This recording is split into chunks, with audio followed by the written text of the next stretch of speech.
എല്ലാവർക്കും പുതിയൊരു വീഡിയോയിലേക്ക് സ്വാഗതം. വിഷു കഴിഞ്ഞിട്ട് ഒരുപാട് നാളായി എന്നറിയാം. എന്നാലും ഇന്നാണ് കേട്ടോ വിഷു വിശേഷങ്ങൾ അപ്ലോഡ് ചെയ്യാനുള്ളൊരു നേരം കിട്ടിയത്. ഈ ചേച്ചിമാരുടെ അടുത്ത് നിന്നാണ് കേട്ടോ കണി വെക്കാനുള്ള കാര്യപ്പൊക്കെ ഞങ്ങൾ വാങ്ങിയത്. നല്ല കാര്യപ്പാന്നേ. അപ്പോൾ അമ്മയും വിവേകും കൂടി പോയിട്ട് തലേന്നേ ഇത്തരത്തിലുള്ള കാര്യങ്ങളെല്ലാം സെറ്റ് ചെയ്ത് വെക്കുമെന്ന്. പിന്നീട് മൊട്ടമ്മൽ എന്നൊരു സ്ഥലത്ത് പോയിട്ട് കണി വെക്കാനുള്ള കലങ്ങൾ വാങ്ങിക്കായിരുന്നു.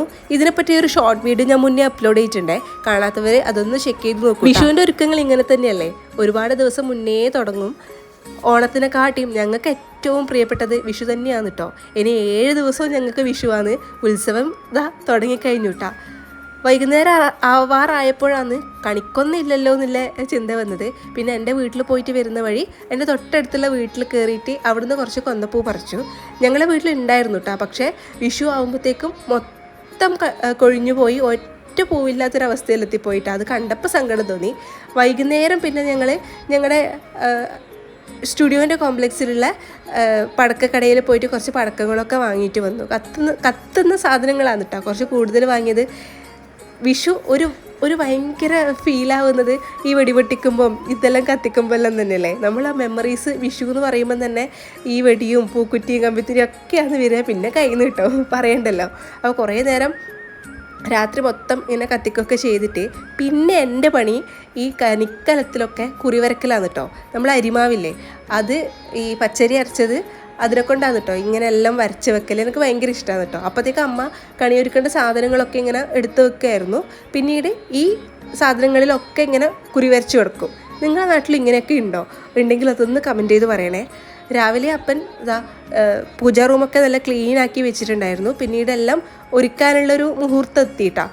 അത് രാത്രിക്ക് തന്നെ, അതായത് 12 മണിക്ക് ശേഷം ഏതൊരു മുഹൂർത്തത്തിലാണ് ഇതെല്ലാം ഒരുക്കി വെക്കുക. അപ്പോൾ ആ ഒരു സമയത്ത് തന്നെ അപ്പൻ എല്ലാം സെറ്റ് ചെയ്ത് വെച്ച് എല്ലാം ഒരുക്കി വെച്ചിട്ടാണ് കിടന്നുറങ്ങുക. പിന്നെ പിറ്റേത്തെ ദിവസം രാവിലെ വിളക്ക് കത്തിച്ചിട്ട് കണി കാണും. അങ്ങനെയാണ് കേട്ടോ ഞങ്ങളെ വീട്ടിൽ ചെയ്യാറ്. അങ്ങനെ പിറ്റേത്തെ ദിവസം രാവിലെ എണീറ്റ് അമ്മയാണ് കേട്ടോ ഞങ്ങളെ വിളിക്കാറ് കണി കാണാൻ വേണ്ടിയിട്ട്. കണ്ണെല്ലാം പൊത്തി വന്ന് കണി കാണിക്കുന്നൊരു രംഗാണേ. നല്ല കണിയാണ് കേട്ടോ ഞങ്ങളെ വീട്ടിലൊരുക്കാറ്. അപ്പനാണ് മൊത്തം അതിൻ്റെ ക്രെഡിറ്റ് മൊത്തം ഉള്ളത്. പിന്നീട് അപ്പൻ ഓരോ കാര്യങ്ങളിങ്ങനെ നമുക്ക് കാണിച്ചു തരും. അത് കണ്ടോ അത് നോക്ക് അങ്ങനെയെല്ലാം പറയട്ടാ. നല്ല രസമാണ് അത്. പിന്നീട് അപ്പൻ്റെ കയ്യിൽ നിന്ന് ഫസ്റ്റ് കയ്യിൽ നിന്നിട്ട് വാങ്ങിക്കും, പിന്നെ അമ്മേൻ്റെ കയ്യിൽ നിന്ന് വാങ്ങിക്കും. ഇങ്ങനെയൊക്കെയാണ് കേട്ടോ ഞങ്ങളെ വിഷു സ്റ്റാർട്ട് ചെയ്യൽ. ഞാനും മോനും കണി കണ്ടു. പിന്നെയാണ് കേട്ടോ അമ്മ അപ്പൻ്റെ കയ്യിൽ നിന്നിട്ടൊക്കെ വാങ്ങിക്കുന്നത്. പിന്നെ അമ്മേൻ്റെ വക എല്ലാവർക്കും കൈനീട്ടൊക്കെ കിട്ടി. പിന്നെ ഞങ്ങൾ ചെറിയൊരു കോടിയൊക്കെ വാങ്ങിയിട്ടുണ്ടായിരുന്നു കേട്ടോ, വിഷുക്കോടി അപ്പനും അമ്മക്കും വേണ്ടിയിട്ട്. പിന്നെ മോനാണ് അതെല്ലാം കൊണ്ടു കൊടുത്തത്. ഞാൻ അന്ന് ഫാമിലിയിൽ പോയ ഒരു ചെറിയ ഷോർട്ട് വീഡിയോ ഇട്ടിട്ടുണ്ടായിട്ടില്ലേ, അതിൽ വാങ്ങിയതാണ് കേട്ടോ ഇതൊക്കെ. അപ്പനും അമ്മക്കുള്ള ഡ്രസ്സൊക്കെ ഞങ്ങൾ അവിടെ നിന്നായിരുന്നു പർച്ചേസ് ചെയ്തിട്ടുണ്ടായത്. ആ ഷോർട്ട് വീഡിയോ കാണാത്തവരൊന്ന് ചെക്ക് ചെയ്ത് നോക്കണേ. അപ്പോൾ വിഷു വിശേഷങ്ങൾ ഇതിന് മുന്നേ തന്നെ ഞങ്ങൾ ഓരോന്നായിട്ട് ഇങ്ങനെ ഷോർട്ട് വീഡിയോ ആയിട്ട് അപ്ലോഡ് ചെയ്തിട്ടുണ്ടായിരുന്നു കേട്ടോ. കണിയൊക്കെ കണ്ടു കഴിഞ്ഞാൽ പിന്നെ നമ്മൾ ബാക്കിയുള്ള പടക്കങ്ങളൊക്കെ പൊട്ടിക്കലായി. പിന്നീട് ഉറങ്ങൂല കേട്ടോ. ഇത് രാവിലെ എഴുന്നേറ്റതല്ലേ.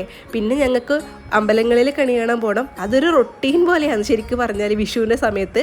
പിന്നെ ഇതാ മോനെല്ലാം ഒന്ന് സെറ്റാക്കി എണീപ്പിച്ചവൻ്റെ ഉറക്കമൊക്കെ കളഞ്ഞിട്ട് കുളിച്ച് റെഡിയായിട്ട് ഞങ്ങൾ അമ്പലത്തിലേക്ക് പോകുന്നത്. ആ കാണുന്നത് അമ്പലമാണേ, ഞങ്ങളെ വീടിന് തൊട്ട് മുന്നിലാണ്. അപ്പോൾ ആദ്യം പോകുന്നത് തൃക്കോത്ത് ശ്രീകൃഷ്ണ ക്ഷേത്രത്തിലേക്കാണ് കേട്ടോ. അത് ഈ വീഡിയോയിൽ ഞാൻ ഉൾപ്പെടുത്തിയിട്ടില്ല. അതിൻ്റെ ഒരു ഷോർട്ട് വീഡിയോ ഞാൻ അപ്ലോഡ് ചെയ്തിട്ടുണ്ട്. കാണാത്തൊരു തീർച്ചയായിട്ടും അതൊന്ന് ചെക്ക് ചെയ്ത് നോക്കൂ കേട്ടോ. പിന്നെ ഞങ്ങളെല്ലാവരും കൂടി റെഡി ആയിട്ട് അങ്ങനെ അമ്പലത്തിലേക്ക് പോകുന്നത്. തൃക്കോത്ത് അമ്പലത്തിൽ പോയിട്ട് കഴിഞ്ഞാൽ പിന്നെ നേരെ നമ്മൾ ചെറുതമ്പലത്തിലാണ്. ട്രെയിൻ കയറിയിട്ടൊന്നല്ല പോകുന്നിട്ടാ. ഞങ്ങളെ വീട് റെയിൽവേ സ്റ്റേഷൻ തൊട്ടടുത്താണ്. അതുകൊണ്ടാണ് ഓട്ടോയിലാണ് ഞങ്ങൾ അമ്പലത്തിലേക്ക് പോയിട്ടുണ്ടായത്.